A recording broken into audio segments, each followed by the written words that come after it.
All right, so we are going to look at the lesson that we had for today, and it's the lesson on the essay.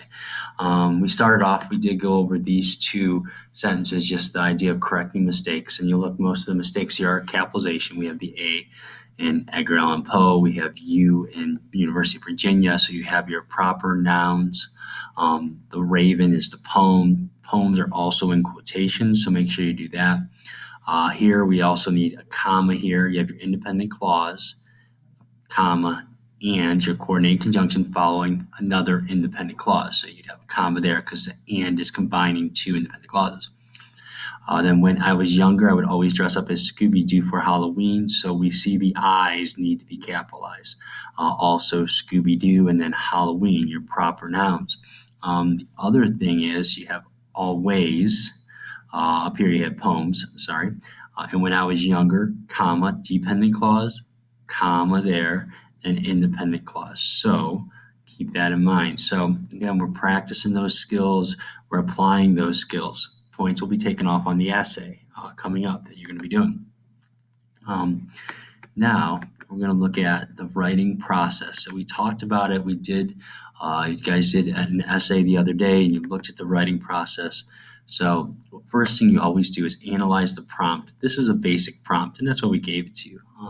So it's a good way to start you off, and usually we get some really good stuff from this. So you've just acquired a magic goldfish and now have 3 wishes. What would you wish, and give your reasoning for each wish. You cannot ask for more wishes. Get out a piece of paper, complete the brainstorming using one of the techniques. So that was what you had to do at the end of our last class.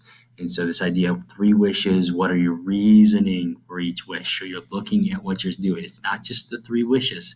You need to have reasons, explain why you chose those, okay? One good thing to do is outlining. We're going to do a very basic outline for this and for most of your stuff, because your outline is basically just going to keep you focused and keep things unified. By doing that simple outline and referring back to it, same thing with your brainstorming. Don't just do it and not look at it. Do it and then look at it, okay? This will help with the basic unity of your paper. It might seem time consuming, but in the end, it will save you time because you'll have your thoughts and your ideas ready to go. And it will help create a better essay. You'll score much better too. So your basic outline, and again, don't overdo it. You're not writing an essay. When you do your outline, you're just giving ideas, your introductory paragraph, your hook, your connecting idea, your thesis. You don't have to write out the whole hook. Just what type of hook are you going to use, or your idea there. Just know that there's a connecting idea. Know the thesis you might want to write out. That's one of those important points. That's your roadmap there. And your body paragraphs, just this idea of how will you transition to that first wish. Make sure you get that. Maybe some ideas on supporting details. Just know you need a concluding sentence. You don't have to write anything out there. Same thing with body paragraph 2 and 3. Okay, what's your transition to your second wish? What are some details you can maybe throw out there, but you're not writing everything out. So keep that in mind. So then you restate your thesis, means put it in different words, and then briefly summarize. You don't have to, again, write that out, anything out in there. Just know I need a brief summary. And then how are you going to finish up? What's that lasting impression you're going to leave with your audience? So one thing we want to go over on this, we're going to focus on some ways to hook your audience. There's always the question technique. It's probably the simplest way to begin an essay. And as growing writers, you guys are maturing, you're sophomores now, try to refrain from this. Now, if you're ever at a loss and you're in a pinch and you need to go to the question technique, that's fine. But right now you have a lot of time. So try and see if you can come up with another way to do it. If you're going to use it, make sure it's a good one. Make sure it gets you people thinking. So example, have you ever wondered why we live in a world with so many resources, yet there are still millions of people who go to bed hungry every night? So, you're getting the reader thinking, that's a good question. I wonder why. Okay, so you want your reader thinking. The strong statement technique, make a statement that stands out to the audience, which will connect to your topic. So the upcoming election will be the most important election in the history of the United States. It's a strong statement. There have been a lot of important elections. This one, whatever this paper is going to be about, is saying how important this election is, the most important. So make a strong statement. That can be a good one. Fact or statistic, hook your reader by giving them real information that connects to the topic you might be writing about. A good fact, a good statistic, and that you'll show that, okay, this is going to be based on facts, on solid evidence. So an example, almost 2/3 of American adults at some point in their life lived in a home with at least one gun. Well, this could go either way on the gun control debate. Okay, so but it gets your attention of the reader because that's pretty high, and I think most of us probably wouldn't think maybe that many people would. I don't know, could be wrong, but it does grab the attention of the audience. The figurative technique is you're hooking them with some sort of simile or a metaphor, comparing the topic to something else. Example, a government bureaucracy is like a leaky dam built directly over a town.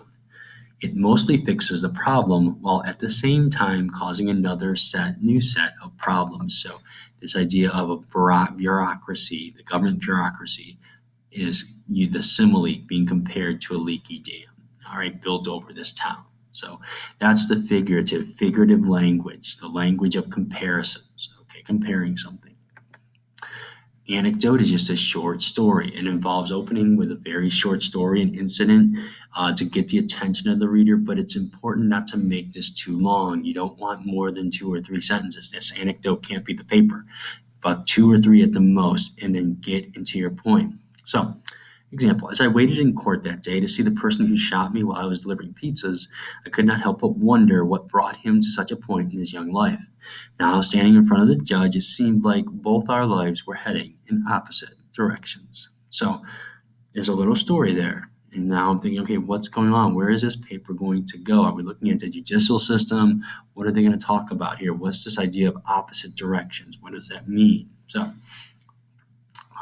grab that attention of your audience. Get them thinking. Quotation technique. The quotation can be from someone famous or maybe someone you know, but it needs to connect with your essay. This example here, Nelson Mandela once said, "Education is the most powerful weapon you can use to change the world." So the quotation stands out. Nelson Mandela stands out, someone we know.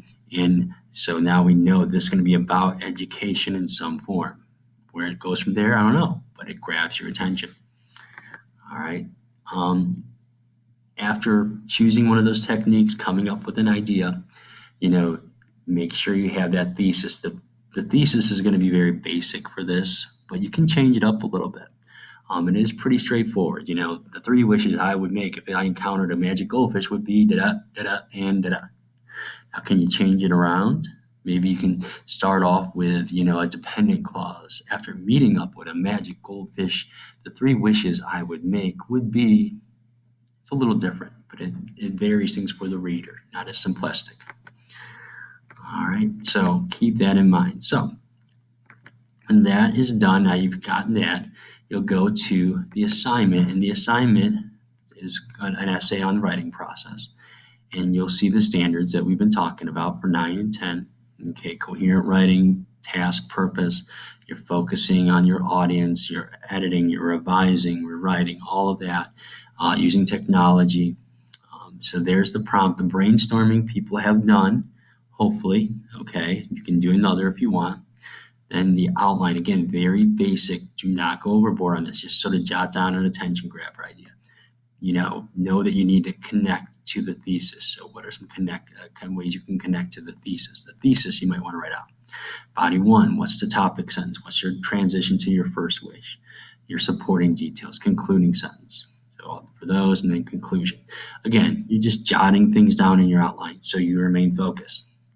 Then you'll write out your rough draft below. Use your outline as a guideline. Remember that you'll need to have 5 paragraphs. Okay, 1 body paragraph for each wish, and then your explanation for that. Edit and revision here. I don't know if you can print it out if you're at home. If you can, that's great. And then you can just sort of take a picture and include that. The other thing is you can just go back and do this on your own, okay, using Docs. And so you can just sort of do this using Docs. Okay, so that's another way to do it. Let me know if you have questions on that.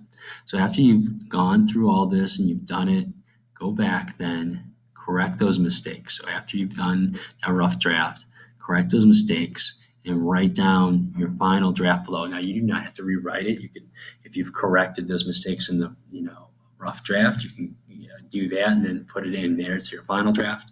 But you need to make sure all the highlighting, underlining is all gone from there. So I hope that makes sense. If you have any questions, let me know. I'll be happy to help you out on this.